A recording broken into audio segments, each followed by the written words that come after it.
Ay guys, itong nakikita natin ngayon sa ating harapan ay ang Raider Flame 150. So kung makikita natin guys, walk around review lang. Tignan nyo naman yung mukha niya. Parang robot yung itsura ng kanyang headlight. Mayroong DLR, tapos yung parang mata. Ayan o, dalawa. Tapos bunganga. Parang robot oh. Grabe, formahan. Ang ganda.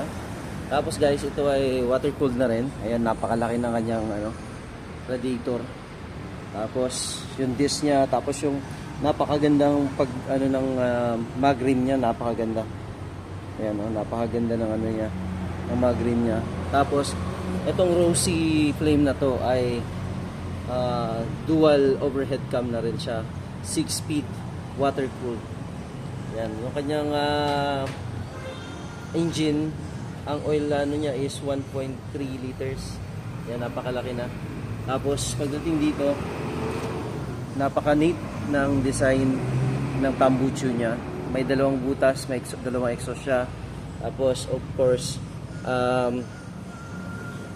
yung ating mag dito sa likod, napakaganda rin. Talagang bumagay siya.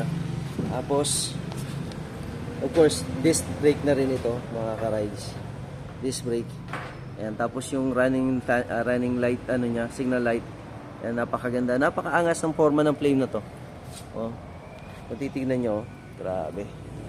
Napakaangas. Napakaganda pa ng kulay. Napaka-unique ng design actually. Yan, tingnan niyo sa malayo pa lang, ganda na agad ng lalo na siguro kung may ilaw yan, napakaganda ng.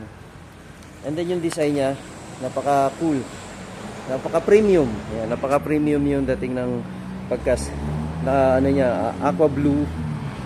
And then yung seats, monoshock. Ayan, monoshock syempre. Ayan, 6-speed. 6-speed mga ka-rides. Sobrang ganda. Ang ganda ng forma nito. So hopefully makita natin siya sa kalsada one of these days. Tapos alamin din natin kung magkano yung presyo nitong Flame 150X.